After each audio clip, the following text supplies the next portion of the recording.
സമുദായത്തിന്റെ പിന്നോക്കാവസ്ഥ പഠിക്കാൻ വേണ്ടി മുൻ പ്രധാനമന്ത്രി ഡോക്ടർ മൻമോഹൻ സിംഗ് നിയോഗിച്ച ജസ്റ്റിസ് രജീന്ദർ സച്ചാർ അധ്യക്ഷനായ ഒരു കമ്മിറ്റി റിപ്പോർട്ടിൽ വളരെ ശ്രദ്ധേയമായൊരു വാചകമുണ്ട്. ഒരേ സമയം രണ്ടു തരം ദുരിതമാണ് മുസ്ലിങ്ങൾ അനുഭവിക്കേണ്ടി വരുന്നത്. ഒന്ന്, നിരന്തരം ദേശവിരുദ്ധർ, രാജ്യദ്രോഹി എന്ന വിളി കേട്ടുകൊണ്ടേയിരിക്കണം. അടുത്ത ആരോപണം ഇതിലും ഭീകരമാണ്.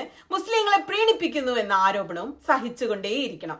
ദേശവിരുദ്ധരല്ലെന്നും ഭീകരവാദികളല്ലെന്നും മുസ്ലിം പ്രീണനം കൊണ്ട് കൂടുതലായിട്ടൊന്നും ലഭിക്കുന്നില്ലെന്നും ഒരേ സമയം ദിവസേന 3 നേരവും തെളിയിക്കേണ്ട അവസ്ഥയാണ് മുസ്ലിങ്ങൾക്കുള്ളതെന്ന് നിങ്ങൾ തന്നെ ഒന്ന് നോക്കൂ. 2024 പൊതു തെരഞ്ഞെടുപ്പിന്റെ പടിവാതിക്കൽ എത്തി നിൽക്കുമ്പോൾ ഒരു രാജ്യത്തിന്റെ പ്രധാനമന്ത്രി തന്നെയാണ് ഇപ്പോൾ ഇത്തരം കാര്യങ്ങൾ തെരഞ്ഞെടുപ്പ് പ്രചാരണമാക്കി ഉപയോഗിക്കുന്നത്. സച്ചാർ കമ്മിറ്റി റിപ്പോർട്ട് വന്നിട്ട് ഇത്ര കാലം കഴിഞ്ഞിട്ടും ഈ അവസ്ഥയിൽ ഒരു മാറ്റവും ഉണ്ടായിട്ടില്ല എന്നാണ് അർത്ഥം. വീഡിയോയിലേക്ക് പോകുന്നതിന് മുമ്പ് ഒരു ചെറിയ കാര്യം, സബ്സ്ക്രൈബ് ചെയ്യാത്തവർ സബ്സ്ക്രൈബ് ചെയ്യാനും ഒരു കമന്റ് ഇട്ടാൽ ആ വീഡിയോ കൂടുതൽ ആളുകളിലേക്ക് എത്താനും വീഡിയോ ഷെയർ ചെയ്യാനും മറക്കല്ലേ എന്ന് നിങ്ങളെ ഓർമ്മിപ്പിക്കുകയാണ്. പ്രധാനമന്ത്രി നരേന്ദ്രമോദി നുഴഞ്ഞുകയറ്റക്കാർ എന്നും കൂടുതൽ മക്കളെ ഉണ്ടാക്കുന്നവർ, പെറ്റുകൂട്ടുന്നവരെന്നും മുസ്ലിങ്ങളെ വിളിച്ചിട്ട് 2 ദിവസം കഴിഞ്ഞു. ആരും കേസെടുത്തിട്ടില്ല, തെരഞ്ഞെടുപ്പ് കമ്മീഷൻ വിഷയത്തിൽ ഇടപെട്ടിട്ടില്ല, തെരുവിൽ കലാപമുണ്ടായില്ല, ഒന്നും ഉണ്ടായില്ല എന്ന് പറഞ്ഞാൽ അത് സത്യമാവില്ല. ഒന്നുണ്ടായി. പ്രധാനമന്ത്രി ഇന്നലെ താൻ പറഞ്ഞത് യാഥാർത്ഥ്യമാണെന്നും തന്റെ പ്രസംഗത്തിൽ പറഞ്ഞ കാര്യത്തിൽ ഉറച്ചു നിൽക്കുന്നുവെന്നും SC/ST സംവരണം വെട്ടിക്കുറച്ചുകൊണ്ട് മുസ്ലിങ്ങൾക്ക് നൽകാൻ കോൺഗ്രസിന്റെ ശ്രമമെന്നും അവർ അധികാരത്തിൽ വന്നാൽ അത് ചെയ്യുമെന്നും നിങ്ങളുടെ സമ്പാദ്യം കവർന്നെടുത്ത് പ്രത്യേക വിഭാഗത്തിന് നൽകുകയാണ് കോൺഗ്രസ് എന്ന സത്യമാണ് ഞാൻ രാജ്യത്തിന് മുന്നിൽ കൊണ്ടുവന്നത്, നിങ്ങൾക്ക് സമ്മതമാണോ എന്നൊക്കെ ചോദിച്ചു. അതിന് പിന്നാലെ ഉത്തർപ്രദേശ് മുഖ്യമന്ത്രി യോഗി ആദിത്യനാഥും മറ്റൊരു വിദ്വേഷ പരാമർശവുമായി എത്തി. കോൺഗ്രസ് അധികാരത്തിലെത്തിയാൽ ശരീഅത്ത് നിയമം നടപ്പാക്കുമെന്ന് ഒരു പടി കൂടി കയറ്റി പറഞ്ഞു. ഇവരൊക്കെ ആവർത്തിച്ച് പറയുന്നത് മുസ്ലിങ്ങളുടെ ജനസംഖ്യാ നിരക്കിനെ കുറിച്ചാണ്.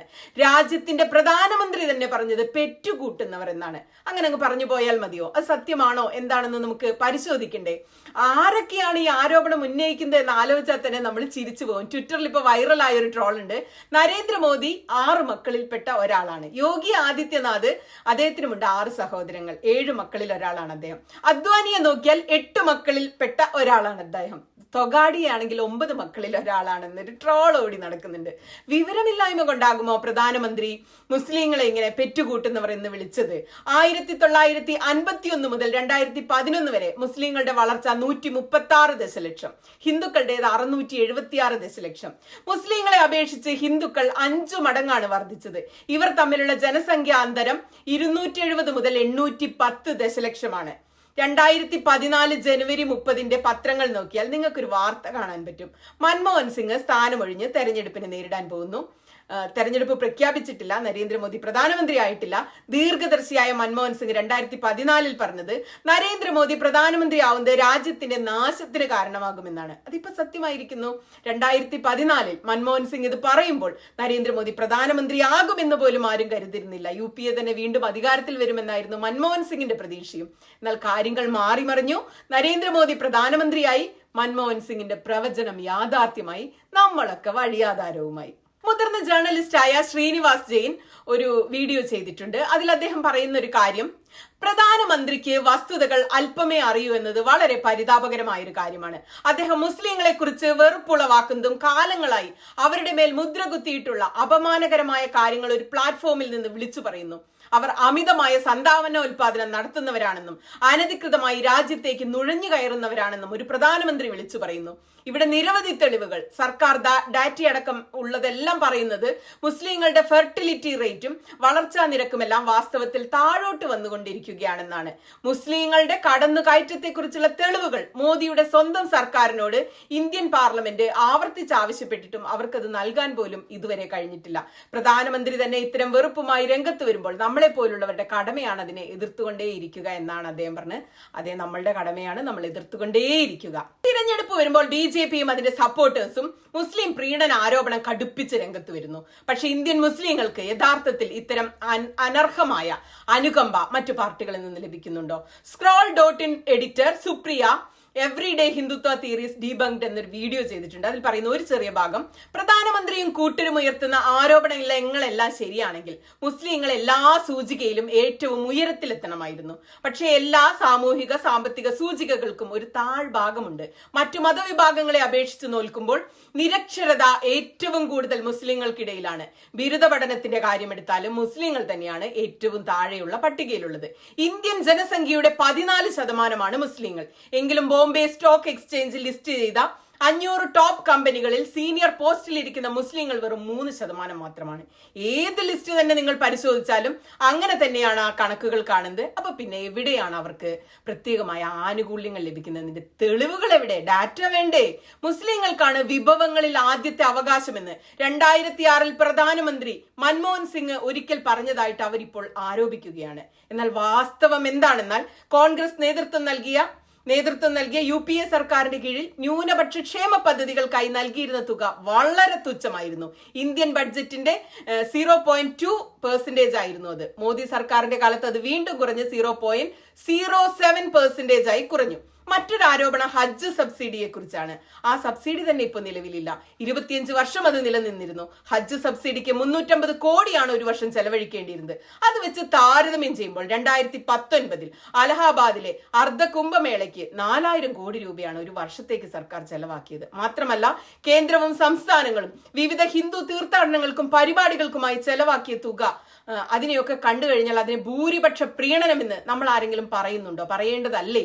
മതന്യൂനപക്ഷങ്ങളുടെ ക്ഷേമത്തിനായി ചെലവാക്കുന്ന തുച്ഛമായ തുകയെ പെരുപ്പിച്ച് കാണിക്കുക മാത്രമല്ല ഇവർ ചെയ്യുന്നത്, അത് വ്യാജ വാർത്തകളായി പരിണമിക്കുകയാണ്.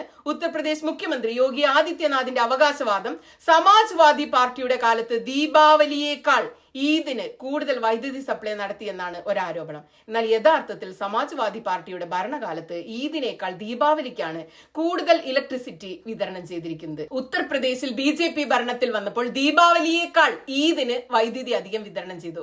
അപ്പൊ സമാജ്വാദി പാർട്ടിയേക്കാൾ BJP അല്ലേ മുസ്ലിങ്ങളെ പ്രീണിപ്പിക്കുന്നത്? അങ്ങനെ ഒരു ആരോപണം നമ്മൾ ഉന്നയിക്കേണ്ടതല്ലേ? ശരിക്കുമല്ല. വൈദ്യുതി വിതരണം ആഘോഷങ്ങളെ ആശ്രയിച്ച് ഒന്നും അല്ല കൂടുന്നതും കുറയുന്നതും. അത് സീസണലായ മാറ്റങ്ങളാണ്. ചൂടുകാലത്ത് വൈദ്യുതിയുടെ ഉപയോഗം കൂടും. വൈദ്യുതിയുടെ വിതരണം വർദ്ധിപ്പിക്കുന്നത് കാലാവസ്ഥയാണ്. പക്ഷെ വർഗീയ രാഷ്ട്രീയം വരുമ്പോൾ വസ്തുതകളെല്ലാം പുറകോട്ടാവും, ഡാറ്റ ഉണ്ടാവില്ല. ഇങ്ങനെ ആ വീഡിയോ ഇങ്ങനെ തുടർന്ന് പോയിക്കൊണ്ടിരിക്കുകയാണ്. ഇവരുടെ വർഗീയ ആരോപണങ്ങളും അതിനുള്ള മറുപടിയും എന്ന നിലയിൽ നമ്മുടെ ദ ഹിന്ദു ന്യൂസ് പേപ്പറും ഒരു ഫാക്ട് ചെക്ക് ഈ വിഷയത്തിൽ നടത്തി. ഈ കാണുന്ന ഡാറ്റയൊക്കെ ഒന്ന് നോക്കൂ. മുസ്ലിം പോപ്പുലേഷൻ ഈ ഡാറ്റകളിലൊക്കെ കുറഞ്ഞു വരികയാണ്. സർക്കാരിന്റെ തന്നെ ഡാറ്റയാണ് നമ്മളിവിടെ ഉപയോഗിക്കുന്നത്. ഒരു വസ്തുതാ പരിശോധന കാണിക്കുന്നത് മുസ്ലിങ്ങളുടെയും മറ്റു വിഭാഗങ്ങളുടെയും ഫെർട്ടിലിറ്റി നിരക്ക് കുറയുന്നു, തമ്മിലുള്ള അന്തരം കുറയുന്നു എന്നാണ്. വർഷം കഴിയുന്തോറും വിവിധ മതവിഭാഗങ്ങളിൽ നിന്നുള്ള സ്ത്രീകളുടെ മൊത്തം ഫെർട്ടിലിറ്റി നിരക്ക് TFR പട്ടികയിൽ കാണുന്നുണ്ട്. ഒരു സ്ത്രീ തന്റെ ജീവിതകാലത്ത് പ്രതീക്ഷിക്കുന്ന ശരാശരി കുട്ടികളുടെ എണ്ണമാണ് ഈ ഫെർട്ടിലിറ്റി നിരക്ക് എന്ന് പറയുന്നത്. എത്ര കുട്ടികൾ ഉണ്ടാകും ഓരോ മനുഷ്യർക്കും എന്നത്. ഈ രണ്ടാമത്തെ പട്ടിക നോക്കൂ. മുസ്ലിങ്ങളുടെ ഫെർട്ടിലിറ്റി നിരക്കിനൊപ്പം മറ്റെല്ലാ മതവിഭാഗങ്ങളുടെയും ഫെർട്ടിലിറ്റി നിരക്ക് വർഷങ്ങളായി ഗണ്യമായി കുറഞ്ഞു വരികയാണ്. ആളുകൾക്ക് ഇപ്പൊ അങ്ങനെ കുറെ കുട്ടികളൊന്നുമില്ല. 2019-21 കണക്കുകൾ പ്രകാരം മുസ്ലിങ്ങളുടെ ഫെർട്ടിലിറ്റി നിരക്ക് 2.36 ആയിരുന്നു. കൂടാതെ ഹിന്ദു മുസ്ലിം സ്ത്രീകളുടെ ഫെർട്ടിലിറ്റി ലെവലുകൾ തമ്മിലുള്ള അന്തരം 2 ദശകങ്ങളിൽ 0.81 എന്നതിൽ നിന്ന് 0.42 ആയി കുത്തനെ കുറഞ്ഞു. ഏറ്റവും ജനസംഖ്യയുള്ള സംസ്ഥാനങ്ങളിൽ പോലും ഈ പ്രവണത തന്നെയാണ് കാണുന്നത്. ഫെർട്ടിലിറ്റി നിരക്ക് കുറഞ്ഞു വരുന്നു. 2006 ഡിസംബർ 6 സർക്കാർ പത്രക്കുറിപ്പിൽ നിന്നുള്ള ഉദ്ധരണികൾ കോട്ട് ചെയ്തുകൊണ്ടാണ് ഡോക്ടർ മൻമോഹൻ സിംഗ് അന്ന് പറഞ്ഞത്, ഞങ്ങളുടെ മുൻഗണന കൃഷി, ജലസേചനം, ജലസ്രോതസ്സുകൾ, ആരോഗ്യം, വിദ്യാഭ്യാസം എന്ന മേഖലകളിലാണെന്നും SC ST മറ്റു പിന്നോക്ക വിഭാഗങ്ങൾ, ന്യൂനപക്ഷങ്ങൾ, സ്ത്രീകൾ, കുട്ടികൾ എന്നിവരുടെ ഉന്നമനത്തിനായുള്ള പരിപാടികൾക്കൊപ്പം മുസ്ലിങ്ങൾ, ന്യൂനപക്ഷങ്ങൾ, പ്രത്യേകിച്ച് മുസ്ലിം ന്യൂനപക്ഷം എന്നിവ ഉറപ്പാക്കാൻ കഴിയുന്ന നൂതന പദ്ധതികൾ ആവിഷ്കരിക്കേണ്ടതുണ്ട്. വികസനത്തിന്റെ ഫലകങ്ങളിൽ തുല്യമായി പങ്കുവെക്കാൻ അധികാരം നൽകേണ്ടതുണ്ട്. വിഭവങ്ങളുടെ കാര്യത്തിൽ അവർക്കാകണം ആദ്യ അവകാശവാദം എന്ന് ഡോക്ടർ മൻമോഹൻ സിംഗ് പറഞ്ഞത് ചുമ്മാ വർഗീയത പറഞ്ഞതല്ല. ഈ ഡാറ്റകളുടെ അടിസ്ഥാനത്തിലാണ് അദ്ദേഹം പറഞ്ഞത്. സമൂഹത്തിലെ എല്ലാ ദുർബല വിഭാഗങ്ങളെയും ഡാറ്റയിൽ താഴെ നിൽക്കുന്നവരെ ലക്ഷ്യം വെച്ച്. അതാണ് മോദി വളച്ചൊടിച്ചത്. മൻമോഹൻ സിംഗ് അങ്ങനെ പറയാനുള്ള കാരണം എല്ലാ ദുർബല വിഭാഗങ്ങളെയും പ്രത്യേകിച്ച് മുസ്ലിങ്ങളെയും കുറിച്ചുള്ള സിംഗിന്റെ ആശങ്കയ്ക്ക് കാരണം മുസ്ലിങ്ങൾ മറ്റു മതവിഭാഗങ്ങളെക്കാൾ എല്ലാ പട്ടികയിലും താഴെയായിരുന്നു എന്ന് കാണിക്കുന്ന ഡാറ്റയുടെ പിൻബലത്തിലാണ് മൻമോഹൻ സിംഗ് സംസാരിച്ചത്. 2005-2006 കാലഘട്ടത്തിൽ സ്കൂളിൽ പോകാത്ത മുസ്ലിങ്ങളുടെ പങ്ക് മറ്റു മതവിഭാഗങ്ങളെ അപേക്ഷിച്ച് വളരെ കൂടുതലാണെന്ന് ഈ പട്ടിക കാണിക്കുന്നു. ഇതിൽ എല്ലാ ഡീറ്റെയിൽസും ഈ ഹിന്ദു പ്രസിദ്ധീകരിച്ച പട്ടികയിലുണ്ട്. നമ്മുടെ മുൻ ഭരണാധികാരികൾ വളരെ ദീർഘദർശികളായിരുന്നു അല്ലെ. നരേന്ദ്രമോദി അധികാരത്തിലെത്തിയാൽ നമ്മുടെ രാജ്യം നശിക്കുമെന്ന് മുൻകൂട്ടി കണ്ട ഒരു പ്രധാനമന്ത്രിയായിരുന്നു മൻമോഹൻ സിംഗ്. അതിനപ്പുറം മുസ്ലിം പ്രീണനം നാളത്തെ വിഷയമാകുമെന്ന് മറ്റൊരാൾ മുൻകൂട്ടി കണ്ടിരുന്നു, നമ്മുടെ ജവഹർലാൽ നെഹ്റു. റിസാല അപ്ഡേറ്റിന്റെ ഒരു പഴയൊരു ലേഖനത്തില് മുതിർന്ന മാധ്യമ പ്രവർത്തകനായ കാസിം ഇരിക്കൂർ 1947 ഒക്ടോബറിൽ മുഖ്യമന്ത്രിമാർക്ക് നെഹ്റു അയച്ച കത്തിൽ മുസ്ലിങ്ങളോട് എന്ത് നിലപാടാണ് രാജ്യം സ്വീകരിക്കേണ്ടതെന്ന് ഓർമ്മപ്പെടുത്തിയത് കോട്ട് ചെയ്തിട്ടുണ്ട്. അതിലൊരു ചെറിയ ഭാഗം വായിക്കാൻ മതി. ഇങ്ങനെയാണ്: കേന്ദ്ര ഗവൺമെന്റ് മുസ്ലിങ്ങളോട് പ്രീണന നയം സ്വീകരിക്കുകയാണെന്നും ഏതോ തരത്തിൽ അവരുടെ മുന്നിൽ ദുർബലമാവുകയാണെന്നുമുള്ള ഒരു തോന്നൽ രാജ്യത്ത് പൊതുവായുണ്ട് എന്നൊരു കാര്യം എനിക്കറിയാം. സംശയമില്ല, ഈ ചിന്ത ശുദ്ധബോഷ്കാണ്. പ്രീണനത്തിന്റെയോ ദൗർബല്യത്തിന്റെയോ ചോദ്യം തന്നെ ഉദിക്കുന്നില്ല. വലിയ അംഗസംഖ്യയുള്ള ഒരു മുസ്ലിം ന്യൂനപക്ഷമാണ് നമുക്കുള്ളത്. മറ്റെവിടത്തേക്കെങ്കിലും പോകണമെന്ന് ആഗ്രഹിച്ചാൽ പോലും പോകാൻ സാധിക്കാത്തവരാണ് അവർ. അവർ ഇന്ത്യയിൽ തന്നെയാണ് ജീവിക്കേണ്ടത്. വാദപ്രതിവാദത്തിന് ഇടമില്ലാത്ത വിധം ഇത് ഒരു അടിസ്ഥാന വസ്തുത തന്നെയാണ്. പാകിസ്ഥാനിൽ നിന്ന് എന്തൊക്കെ തരം പ്രകോപനങ്ങൾ ഉണ്ടായാലും അവിടുത്തെ മുസ്ലിം ഇതര വിഭാഗങ്ങൾക്ക് എത്രമാത്രം അപമാനവും ഭീതിയും നേരിടേണ്ടി വന്നാലും ഇവിടത്തെ ന്യൂനപക്ഷങ്ങളെ നമ്മൾ പരിഷ്കൃതമായ രീതിയിൽ തന്നെ പരിഗണിക്കേണ്ടതുണ്ട്. ഒരു ജനാധിപത്യ രാജ്യത്തിലെ പൗരന്മാർക്ക് ലഭിക്കേണ്ട എല്ലാ സംരക്ഷണങ്ങളും അവകാശങ്ങളും അവർക്ക് നമ്മൾ നൽകേണ്ടതുണ്ട് എന്നാണ് നെഹ്റു എഴുതി വച്ചിട്ട് പോയത്, മുഖ്യമന്ത്രിമാരെ ഓർമ്മിപ്പിച്ചത്. ന്യൂനപക്ഷങ്ങളുടെ സംരക്ഷണത്തിനുള്ള ഒരു സെക്യുലർ മാനിഫെസ്റ്റോ ആണ് നെഹ്റുവിന്റെ മുഖ്യമന്ത്രിമാർക്കുള്ള ഈ കത്ത്. അതാണ് അദ്ദേഹം എഴുതി വെച്ചത്. ഇതൊക്കെ മനസ്സിലാകുന്ന പ്രാവർത്തികമാക്കുന്ന ഒരു പ്രധാനമന്ത്രി, മുഖ്യമന്ത്രിമാർ നമുക്കിനി ഉണ്ടാകുമോ? ഓരോ വോട്ടും വിലപ്പെട്ടതാണ്, സൂക്ഷിച്ചു ചെയ്യുക. നമുക്കൊരു മതേതര സർക്കാർ ഇവിടെ വേണം, വർഗീയവാദി അല്ലാത്ത പ്രധാനമന്ത്രി വേണം. തിരഞ്ഞെടുപ്പാണ് വരുന്നത്, വോട്ടവകാശം സൂക്ഷിച്ചുപയോഗിക്കുക.